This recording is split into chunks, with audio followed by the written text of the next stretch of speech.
হরে কৃষ্ণ ভক্তবৃন্দ, আজকে আমরা ভগবদ্গীতার দ্বিতীয় অধ্যায়ের 22 নম্বর শ্লোক আলোচনা করব। ভগবদ্গীতার দ্বিতীয় অধ্যায় অর্থাৎ সংখ্যাযোগ অধ্যায়ের 22 নম্বর শ্লোক আলোচনা করব। খুব সুন্দরভাবে ভগবান আমাদের শেখাচ্ছেন এই শ্লোকের মাধ্যমে। কি আজকে আমরা সেটা শ্রবণ করব। হরে কৃষ্ণ কৃষ্ণ কৃষ্ণ হরে হরে, হরে রাম রাম রাম হরে হরে। আমার সাথে সবাই বলো, বসাংসি জীর্ণানি যথা বিহায়া নবানি গৃহন্তে নরনয়নেপি তথা শরীরানি বিহায় জীর্ণান্ন নান্যি সংজাতে নবানি দেহি। ভগবান বলছেন, বসাংসি বস্ত্র জীর্ণানি জীর্ণ যথা যেমন বিহায় পরিত্যাগ করে, নবানি নতুন বস্ত্র গৃহান্তি গ্রহণ করে নর মানুষ, অপরাণী অন্য তথা তেমনি শরীরানি শরীর বিহায় ত্যাগ করে, জীর্ণানি জীর্ণ অন্যানি অন্য সংজাতি ধারণ করে, নবানি নতুন দেহ দেহি শরীরী। ভগবান বলছেন অর্জুনকে, মানুষ যেমন জীর্ণ বস্ত্র পরিত্যাগ করে নতুন বস্ত্র পরিধান করে, দেহীও তেমনি জীর্ণ শরীর ত্যাগ করে নতুন দেহ ধারণ করেন। আমরা যেমন আমাদের জামা কাপড় পুরনো হয়ে গেলে, অনেক দিন পুরনো হয়ে গেছে ছিঁড়ে গেছে, তখন কি আমরা সেই জামাটা আমাদের সাথে রাখি না, সেটাকে কি বাদ দিয়ে আবার একটা নতুন জামা আমরা পরিধান করি। ঠিক সেরকম আত্মা প্রত্যেকটা দেহে ঠিক এইভাবে অবস্থান করছে। কিভাবে? ঠিক যেমন আমাদের সাথে আমাদের জামার সম্পর্ক। এবার প্রভুপাদ তাৎপর্য দিচ্ছেন, ভগবদ্গীতায় প্রভুপাদ তাৎপর্য দিচ্ছেন। তাৎপর্য প্রভুপাদ বলছেন, পারমাণবিক জীবাত্মা যে এক দেহ ছেড়ে আর এক দেহ ধারণ করে তা সর্বজন স্বীকৃত তথ্য।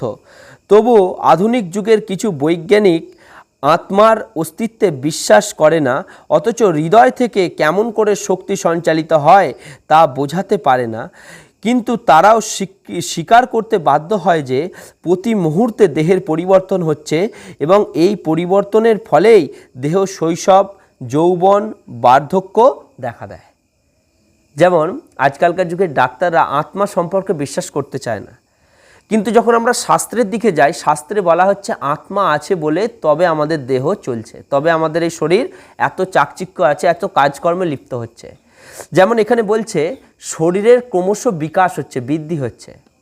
তারা মানছে যে ডাক্তাররা মানছেন এমন কোনো শক্তি আছে যার দ্বারা ছোট্ট থেকে সেই বাচ্চাটা জন্মের পর থেকে আস্তে আস্তে আস্তে আস্তে বড় হয়ে কৈশোর, যৌবন, তরুণ অবস্থা, তারপরে কি আস্তে আস্তে বার্ধক্যের দিকে এগোচ্ছে। শেষে গিয়ে সেই দেহটার বিনাশ হচ্ছে, মৃত্যু হচ্ছে।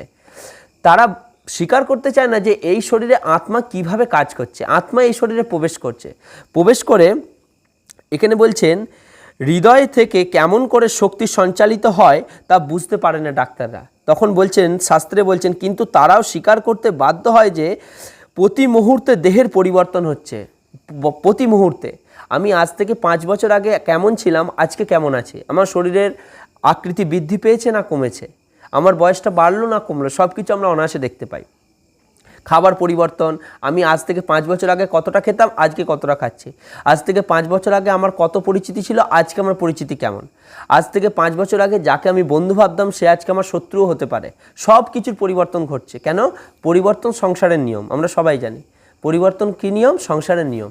ঠিক সেরকম ভগবান বলছেন গীতায় যে এই দেহ কবে শৈশব থেকে যৌবন, যৌবন থেকে বার্ধক্যে পরিণত হচ্ছে, সব কিছু একটা দেহেতেই হচ্ছে। তাহলে দেহের পরিবর্তন হচ্ছে, তো দেহ একটা, কিন্তু দেহের মধ্যে কত পরিবর্তন হচ্ছে, ছোট থেকে আস্তে আস্তে বড় হয়ে মৃত্যু হচ্ছে। বার্ধক্যের পর আত্মা অন্য দেহ ধারণ করে। এখানে লিখছেন, বার্ধক্যের পর আত্মা অন্য দেহ ধারণ করে, সেই সম্বন্ধে ইতিপূর্বে বিশদভাবে আলোচনা করা হয়েছে। ভগবদ্গীতার আগের শ্লোকে আমরা আলোচনা করেছি যে বার্ধক্যের পূর্বে, মানে বার্ধক্যের আগে আত্মা এক দেহ থেকে অন্য দেহ ধারণ করে, এটা আমরা আগে আলোচনা করেছি। পরমাত্মার কৃপার ফলেই অনু আত্মা ভিন্ন ভিন্ন দেহে প্রাপ্ত হয়। পরমাত্মার কৃপার ফলে, ভগবানের কৃপার ফলে আত্মা এক দেহ থেকে ভিন্ন ভিন্ন দেহ ধারণ করে। এটা কার শক্তির ফলে? পরমাত্মার শক্তির ফলে। পরমাত্মা হচ্ছেন ভগবান। তার শক্তির দ্বারা আত্মা আসছে আমাদের দেহে। এই আত্মা এক দেহ থেকে ভিন্ন ভিন্ন দেহ প্রাপ্ত হয়। যেমন একটা কুকুরের শরীরে আত্মা, তার আত্মা আছে বলে তার দেহটা চলে যাচ্ছে। যখন আত্মা কুকুরের দেহ থেকে চলে যাবে, কুকুরের দেহটাও মৃত্যু, কুকুরের দেহটাও মারা যাবে। ঠিক তেমন একটা মানুষের দেহতেও আত্মা আছে বলে মানুষ জীবিত আছে। যখন আত্মা থাকবে না, মানুষের দেহটা মৃত বলে ঘোষিত হবে। বন্ধু যেমন বন্ধুর মনোবাঞ্ছা পূর্ণ করে, পরমাত্মাও তেমন অনু আত্মার মনোবাঞ্ছা পূর্ণ করেন। যেমন একটা বন্ধু আর একটা বন্ধুর ভালো চায়, যারা যোগ্য বন্ধু, যারা সুকৃতিশালী ব্যক্তি, তারা কি চায়? অপরের মঙ্গল হোক, অপরের ভালো হোক। ঠিক তেমন ভগবান তো পরমাত্মা, তিনিও চান যে আমি আত্মারূপে যাকে আমার সাথে সম্বন্ধ রেখেছি সেও যাতে ভালো থাকে। এখানে জন্য লিখছেন, পরমাত্মাও তেমন অনু আত্মার মনোবাঞ্ছা পূর্ণ করেন। মুন্ডক উপনিষদে, শ্বেতস্বর উপনিষদে আত্মা ও পরমাত্মা একই গাছে বসে থাকা দুটো পাখির সঙ্গে তুলনা করা হয়েছে। মুন্ডক উপনিষদে, শ্বেতাশ্বর উপনিষদে একটাই গাছে বসে থাকা দুটো পাখির সাথে উপমা দেওয়া হয়েছে, যে একটা গাছে কিভাবে দুটো পাখি থাকে সেই উপমা দেওয়া হয়েছে মুন্ডক উপনিষদে, শ্বেতাশ্বর উপনিষদে। দুটি পাখির সঙ্গে তুলনা করা হয়েছে। তাদের মধ্যে একটি পাখি জীবাত্মা ও সেই গাছের ফল খাচ্ছে, অন্য একটি পাখি শ্রীকৃষ্ণ সেই বন্ধুকে পর্যবেক্ষণ করে চলে যাচ্ছেন। এখানে লিখছেন কেমন দেখো, তাদের মধ্যে একটি পাখি হচ্ছে জীবাত্মা, সেই গাছের ফল খাচ্ছে। যেমন আমাদের মধ্যে আত্মা আছে, আমাদের মধ্যে আত্মা আছে, এই শরীরটা যদি গাছ হয়, সেই গাছে কে বসে আছে? একটা পাখিরূপী আত্মা বসে আছে। আর সেই পাখিটা কেন বসে আছে? সেই গাছের ফল খাচ্ছে। ফল খাচ্ছে মানে কি? এই দেহটা লাভ করে আমরা কি কি কর্ম করছি, সেই কর্ম করার ক্ষমতা জোগাড় দিচ্ছেন সেই আত্মা। বুঝতে পারছো? সেই আত্মা যখন দেখাচ্ছে, অন্য পাখিটি হচ্ছেন ভগবান শ্রীকৃষ্ণ, তার বন্ধুকে পর্যবেক্ষণ করে চলেছেন। দুটো পাখি বসে আছে, এক পাখি ফল খাচ্ছে আর এক পাখি দেখছে বসে বসে। ঠিক তাই, আমাকে ভগবান এই শরীর দিয়েছেন, শরীর দিয়েছেন, আমি কত রকম কাজ করছি, কেউ ভালো কাজ করছে, কেউ খারাপ কাজ করছে, কত রকমভাবে আমরা কার্য করে চলেছি সকাল থেকে রাত্রি পর্যন্ত। হ্যাঁ, এই যে কাজ করে চলেছে, এই সব কিছু কে বসে বসে দেখছেন? আত্মারূপে ভগবান পরমাত্মা রূপে আমাদের শরীরে বসে বসে দেখছেন। কী রূপে? আত্মারূপে। বুঝতে পারছো তো সবাই? আত্মারূপে তিনি আমাদের শরীরে অবস্থান আছে, আর আমার মধ্যে কি চলছে, কি কাজ করছি, কাকে খারাপ ভাবছি, কাকে ভালো করছি, কিভাবে এই সমাজে বাস করছি, সব কিছু কিন্তু দেখছেন। কে দেখছেন? ভগবান দেখছেন। কী রূপে? আত্মারূপে। বুঝতে পারছো? ওই জন্য প্রত্যেকটা শরীরে আমরা যদি বিচার করি, কেউ থাকুক বা না থাকুক, ঠিক আত্মা প্রত্যেকটা জীবের শরীরে রয়েছে, যার জন্য সে জীবিত আছে।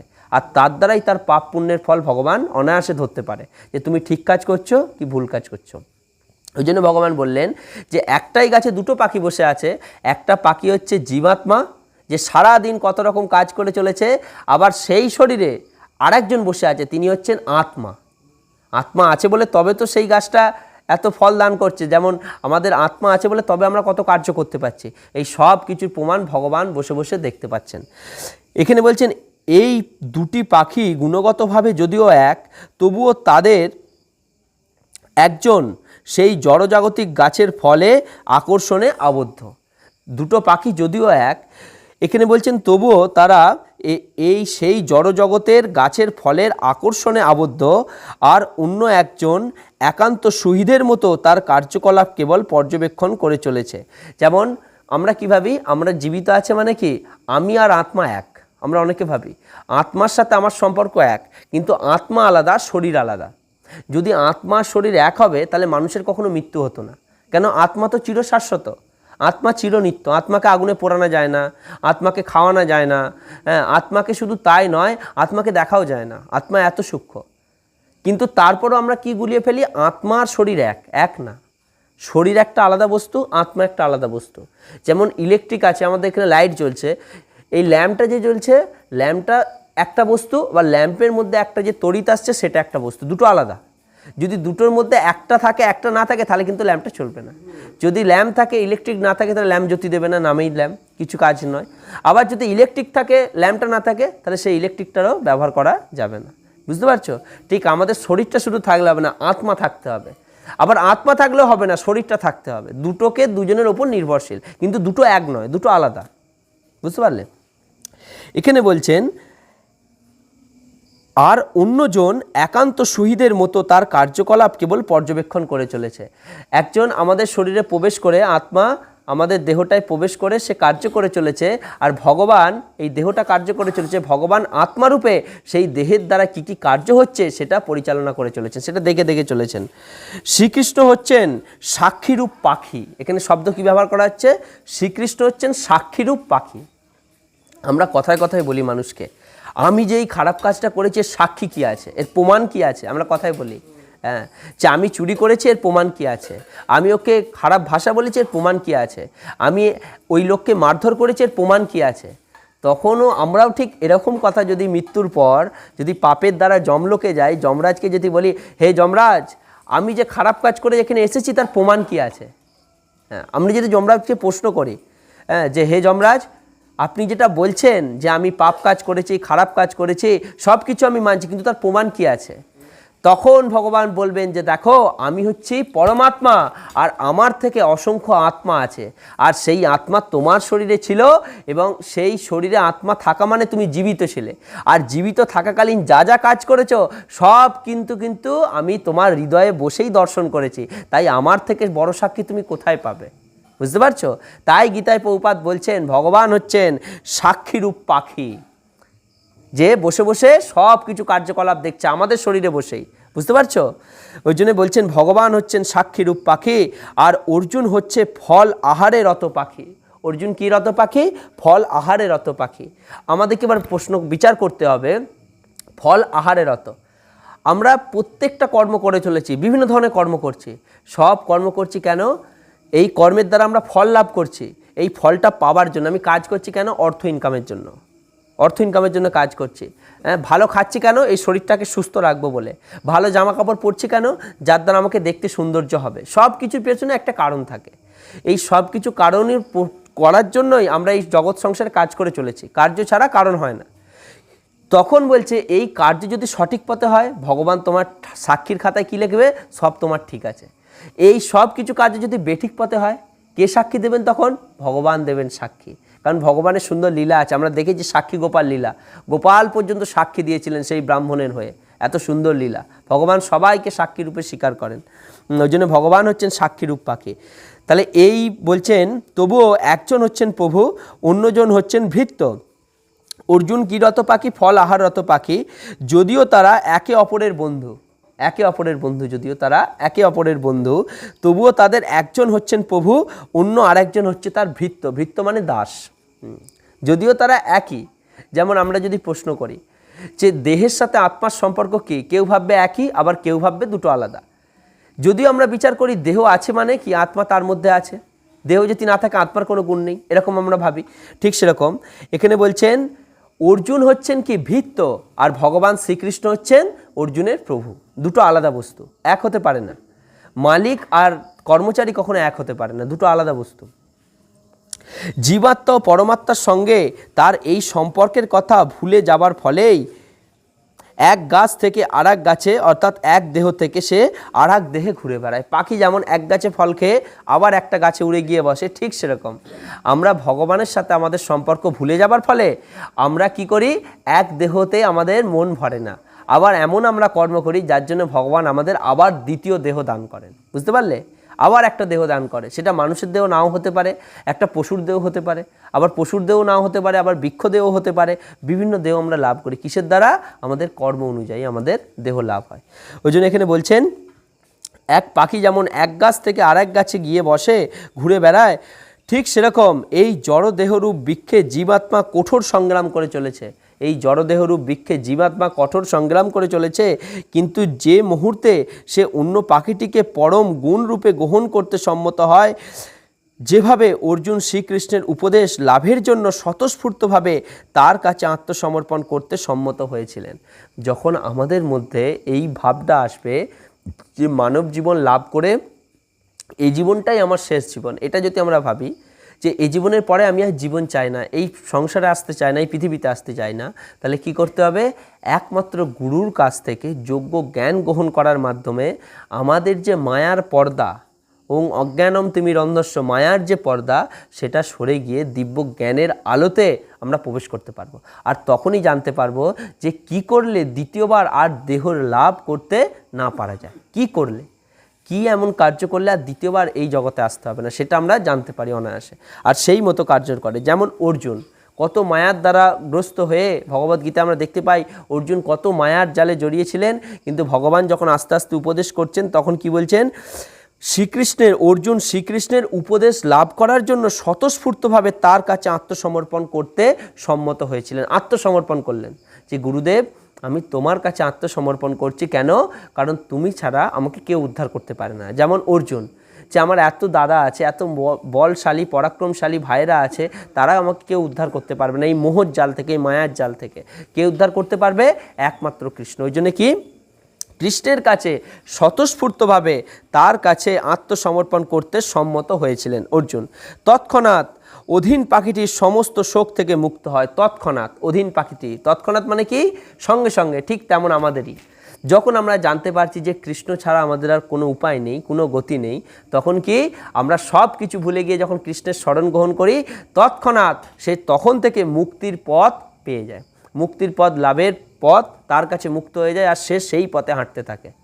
যার ফলে কি বলছেন ভগবান, যে এই অধীন পাখিটির সমস্ত শোক থেকে মুক্ত হয়ে যায়, যেই সংসারের শোক থেকে সে ব্যক্তি মুক্ত হয়ে যায়। মুন্ডুক উপনিষদে, শ্বেতাশ্বর উপনিষদে এটাই প্রতিপন্ন করে বলা হয়েছে যে সামনে মুন্ডুক উপনিষদে প্রতিপন্ন করে এবং শ্বেতাশ্বর উপনিষদে প্রতিপন্ন করে বলা হয়েছে যে সমানে বৃক্ষে পুরুষ নিমগ্ন শনিনশয়া শোচনি মুহুমান জুষ্ঠং যদা পশ্যত্তান অনিঃসম্য মহিমানতি মিতি বিতোষক। দুটি পাখি একই গাছে বসে আছে, কিন্তু যে পাখিটি ফল আহারে রত সে গাছের ফলের ভোক্তা রূপে সর্বদাই শোক আকাঙ্ক্ষা উদ্বেগের দ্বারা মোহমান, কিন্তু যদি সে একবার তার নিত্যকালের বন্ধু অপর পাখিটির দিকে তাকায় তবে তৎক্ষণাৎ তার সমস্ত শোকের অবসান হয়, কারণ তার বন্ধু হচ্ছেন পরমেশ্বর ভগবান এবং তিনি সমগ্র ঐশ্বর্যের দ্বারা মহিমান্বিত। অর্জুন তার নিত্যকালের বন্ধু ভগবান শ্রীকৃষ্ণের দিকে তাকিয়ে আছেন এবং তার কাছে ভগবদ্গীতার তত্ত্ব জানতে পেরেছেন। বুঝতে পারছো?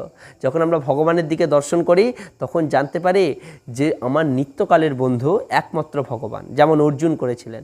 সমস্ত ভয় দুঃখ শোক থেকে মুক্ত হয়ে যখন ভগবানের দিকে তাকালেন, কৃষ্ণের দিকে তাকালেন, তখন অর্জুন নিত্যকালের বন্ধু ভগবান শ্রীকৃষ্ণের দিকে ফিরে তাকিয়েছেন এবং তার কাছ থেকে ভগবদ্গীতার তত্ত্বজ্ঞান জানতে পেরেছেন। এভাবেই ভগবান শ্রীকৃষ্ণের কাছ থেকে শ্রবণ করার ফলে তিনি ভগবানের পরম মহিমা উপলব্ধি করতে পারেন এবং সমস্ত শোক ও ভয় থেকে মুক্ত হন। যখন এটা উপলব্ধি করতে পারে, সমস্ত শোক ও ভয় থেকে মুক্ত হন। ভগবান এখানে অর্জুনকে উপদেশ দিয়েছেন তার বৃদ্ধ পিতামহ, শিক্ষক আদি আত্মীয় পরিজনের জন্য শোক না করতে, পক্ষান্তরে সেই ধর্মযুদ্ধে প্রাণ ত্যাগ করার ফলে তাদের দেহগত কর্মফলজনিত সমস্ত পাপ থেকে তারা মুক্ত হবেন বলে আনন্দিত হওয়া উচিত। এখানে লিখছেন, প্রভুপাদ তাৎপর্য দিচ্ছেন যে হে অর্জুন, তোমার বৃদ্ধ পিতামহ, তোমার শিক্ষক আদি আত্মীয় পরিজনদের জন্য শোক করবে না, একদম তোমরা শোক করবে না। এটা আমাদেরকে বলছেন ভগবান। কেন শোক করবে না? পক্ষান্তরে বলছেন সেই ধর্মযুদ্ধে প্রাণ ত্যাগ করার ফলে তাদের দেহগত কর্মফল জনিত সমস্ত পাপ থেকে মুক্ত হবেন বলে আনন্দিত হওয়া উচিত। হে অর্জুন, তোমার তো আনন্দিত হওয়া উচিত, কেননা বহু বহু জন্মের পাপের ফলে তারা যে দেহ লাভ করে আছে, সব কিছু দেহ ত্যাগ করে তারা পরম পবিত্র হতে পারবে। কেন? এই যুদ্ধটা কি যুদ্ধ? ভগবদ্গীতার প্রথম শ্লোকেই ভগবান বলছেন কি, ধর্মক্ষেত্রে কুরুক্ষেত্রে সমবেত যজোৎসব মামেকম পাণ্ডবাশ্চৈব কিং কুর্বত সঞ্জয়। ভগবদ্গীতার প্রথম শ্লোকে কি লেখা আছে? ধর্মক্ষেত্রে কুরুক্ষেত্রে। প্রথম শ্লোকেই ভগবান গীতার 700 শ্লোকের মধ্যে গীতার স্টার্টিং হচ্ছে প্রথম শ্লোকে একটাই শ্লোক কি, ধর্মক্ষেত্রে কুরুক্ষেত্রে। কুরুক্ষেত্রটা কী ক্ষেত্র? ধর্মক্ষেত্র। আর যেখানে ধর্মক্ষেত্রে যদি কারো প্রাণ যায়, ধর্মক্ষেত্রে যদি কারো মৃত্যু হয়, তার গতি সবসময় সদ্গতি লাভ হয়, সে সবসময় ভগবানকে লাভ করে। ওই জন্য ভগবান অর্জুনকে বলছেন, হে অর্জুন, তুমি কেন শোক করছো? এই যে যুদ্ধের স্থল দেখছো, এই যুদ্ধের স্থলটা একমাত্র ধর্মক্ষেত্র। এই যুদ্ধে যেই মারা যাক, যেই তার প্রাণ ত্যাগ করুক, সে তার দেহ ত্যাগ করে সে সমস্ত পাপ থেকে মুক্ত হয়ে আমার ধামে গমন করবে। তোমার তো এই কথা শুনে আনন্দ হওয়া উচিত। অর্জুন, তুমি কেন দুঃখ করছো? বুঝতে পারছো? ঠিক আমাদেরকেও ভগবান এই শিক্ষা লাভ করাচ্ছে। যে ব্যক্তি কৃষ্ণ নামে থাকবে, কৃষ্ণ ভক্তিতে থাকবে, মৃত্যুর পর সে ভগবানকে লাভ করবে। এই কথা শুনে আমাদের সকলের আনন্দ পাওয়া উচিত এবং আনন্দ চিত্রে ভগবানের সেবায় নিযুক্ত হওয়া উচিত। এখানে ওই জন্য লিখছেন যে হে অর্জুন, তোমার তো আনন্দ হওয়া উচিত। যজ্ঞ বেদিতে অথবা ধর্মযুদ্ধে আত্ম উৎসর্গ করলে তৎক্ষণাৎ সমস্ত পাপ থেকে মুক্ত হওয়া যায় এবং তার ফলে উচ্চতর জীবন লাভ করা যায়। যে ব্যক্তি ধর্মক্ষেত্রে প্রাণ ত্যাগ করে, অর্থাৎ ধর্মক্ষেত্রে যারা প্রাণ ত্যাগ করে এবং যজ্ঞ বেদিতে যারা প্রাণ ত্যাগ করে, মানুষের মৃত্যু তো যখন ইচ্ছা আসতে পারে, রাস্তায় যেতে যেতে হতে পারে, হাঁটতে খেতে খেতে হতে পারে। কিন্তু যে ব্যক্তি যজ্ঞ বেদিতে প্রাণ ত্যাগ করে, যে ব্যক্তি ধর্মের যুদ্ধে প্রাণ ত্যাগ করে, ধর্মকে রক্ষা করতে গিয়ে প্রাণ ত্যাগ করে, তখন কি বলছে, তাদের যে জীবন, সেই জীবন চলে যাবার ফলে তারা সমস্ত পাপ থেকে মুক্ত হয়ে তারা উচ্চ গতি লাভ করে, উচ্চতর ফল লাভ করে এবং উচ্চতর জীবন লাভ হয়। সুতরাং অর্জুন, তোমার শোক করার কোনো কারণ নেই বা তোমার শোক করার কোনো চিন্তা নেই। এই শোকের দ্বারা কিন্তু তোমার কোনো লাভ নেই। কারণ এই যুদ্ধে, মহাভারতের যুদ্ধক্ষেত্রে, কুরুক্ষেত্রের যুদ্ধক্ষেত্রে যারাই তাদের প্রাণ ত্যাগ করবে তারা আমাকে লাভ করবে, তারা উচ্চ গতি লাভ করবে, তাদের যত পাপ আছে সমস্ত কিছু নষ্ট হয়ে গিয়ে তারা উন্নত লোকে গমন করবে। তাই এই শ্লোকের মাধ্যমে আমরা কি বুঝতে পারলাম? ভগবান বলছেন যে আত্মার সম্পর্কটা আমাদের শরীরের সাথে কেমন, যতদিন আমাদের শরীরটা না পুরনো হচ্ছে, না ছিঁড়ে যাচ্ছে, না ক্ষত হচ্ছে, ততদিন পর্যন্ত আত্মা আমাদের শরীরের সঙ্গে থাকে। বুঝতে পারলে? তাহলে যেমন মানুষ তার নতুন বস্ত্র কখন পরে, যখন পুরনো বস্ত্রটা নষ্ট হয়ে যায়, পুরনো বস্ত্রটা ছিঁড়ে যায়, সেটা বাদ দিয়ে যেমন নতুন বস্ত্র পরিধান করে, ঠিক আত্মাও আমাদের শরীরে একইভাবে কাজ করে।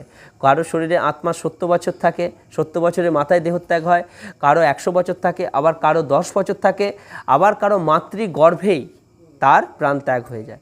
এবার প্রশ্ন আসবে, তাহলে মাতৃগর্ভে যে সন্তান আছে তা সে কেন মারা গেল, মাতৃগর্ভেই কেন মারা গেল? এটা তার পূর্বজন্মের পাপের কারণ, এটা তার পূর্বজন্মের কর্মের কারণ। কারণ আমরা দেখতে পাই যে কোনো সন্তান যে মাতৃজঠরে আসছে, সে এমন কোনো ভয়ঙ্কর পাপের দ্বারা নিমগ্ন যে তাকে মাতৃগর্ভ থেকে পর্যন্ত বেরোতে হয় না, সে তার দ্বারাই সে গর্ভতেই দেহত্যাগ করে, গর্ভতে জন্মালো এবং গর্ভতেই তার সৎকার হয়ে গেল, মানে শেষ হয়ে গেল। কেন? এটা তার কর্মের ফল, পূর্বজন্মের কর্মের ফল।